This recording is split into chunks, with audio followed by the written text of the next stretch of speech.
জি ভাইয়া, টের পাইছেন? ধান কিন্তু ডুবে গেছে। হ্যালো এভরিওয়ান, কেমন আছেন আপনারা সবাই? আজ কিছু কথা বলতে চাই। যারা দেশকে ভালোবাসেন, দেশের মানুষকে ভালোবাসেন, দেশের সাধারণ মানুষ যারা এখন বিপদের সম্মুখীন আছেন, তাদের কাছ থেকে খুব সিদ্ধান্ত নিতে চাই। এবং তারা কোন দলটাকে ভালোবাসেন, এবং অল্পতেই বুঝতে পারবেন যে মানুষ জুলুম করলে কতটা অধৈর্য হয়ে যেতে হয়। যারা হয়তো নৌকাকে ডুবাতে চাইছিল, নৌকো থাকবে না, এবং তারাই আজ চিন্তাধারা করতেছে যে ধান তো ডুবে গেছে, এবং ধানকে ডুবানো কেউ রক্ষা করতে পারলো না। কিন্তু নৌকোকে রক্ষা করার মন লোক হাজারো আছে, এবং যারা নৌকোকে রক্ষা করবে তারাই এলো সাধারণ মানুষ, যারা নৌকোকে ভালোবাসে। এবং নৌকোকে ভালো যে বাসতে হবে, নৌকোর কিছু কর্ম করা আছে। নৌকো যে মানুষকে ভালোবাসে সেই প্রতিদানও আছে। আজ কিছু মানুষ হয়তো স্বার্থের কারণে এবং দেশের জুলুম করা, লুটপাট করা, এই কারণে হয়তো দল বিরোধী করে।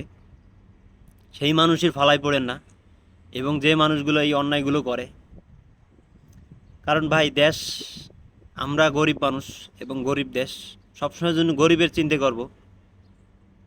এবং গরিব ভাই ব্রাদার যারা আমাদের মতন দিনমজুরি, তারা যেভাবে ভালো থাকে সেই সিদ্ধান্তটাই আমরা নেব। তবে আজ দেশটাকে যতটা ক্ষতির মুখে নিয়ে গেছে, এবং এই ভুলবশত মানুষের যে অবস্থা এতটা খারাপ, সেইগুলো হয়তো আমি আপনি বুঝতে পারতেছি। এবং আমাদের মতন যারা দিনমজুরি, যারা কৃষক, খেতে কাম করেন এবং কর্ম করেই পরিবার চালাতে হয়, আমাদের কোনো ব্যবসা বাণিজ্য নাই, বিজনেসম্যানও না, এবং আমাদের কোনো বাইরে থেকেও ইনকাম আসে না। আমরা সব জন্য চাই যে নৌকা অবশ্যই আমাদের দরকার, এবং যে বঙ্গবন্ধুর আদর্শ আমাদের মনে আছে। হয়তো কিছু লোক, ভাই আসলে খারাপ লোক দুনিয়ায় না থাকলে দুনিয়া চলে না, ভালো লোক না থাকলেও দুনিয়া চলে না। ভালো মন্দ দিয়েই দুনিয়া চলতেছে। এবং আজ যে মানুষগুলো এই দেশের ক্ষতির জন্য, তারাই সম্পূর্ণ দায়ী, এবং তাদেরকে সুস্থ বিচারে অবশ্যই কাঠগড়ায় আনতে চাই। এবং আমরা সবসময়ের জন্যই সাধারণ মানুষ, এবং সত্য কথা বলে আসবেন।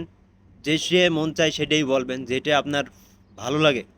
এবং আপনি মনে করেন আমি এই জিনিসটা করলে ভালো থাকবো, কি আমার পাড়াপড়শি ভালো থাকবে, আমার ভাই ব্রাদার ভালো থাকবে, সবসময়ের জন্য এই আশাটাই করবেন ভাই, ইনশাল্লাহ।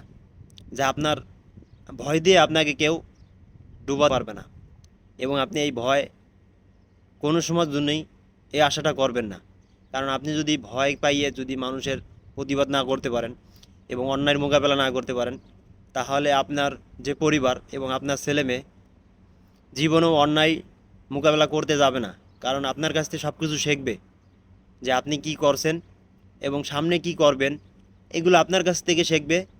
তাই ইনশাল্লাহ ভাই, আশা করি যে যাই করেন না কেন, প্রতিবাদ করবেন, অন্যায়কে প্রশ্রয় দেবেন না, এবং অন্যায়ের প্রতিবাদ করবেন ইনশাল্লাহ। জয় বাংলা, জয় বঙ্গবন্ধু। যে আমরা দেশকে ভালোবাসি সবাই। ঠিক আছে সবাই।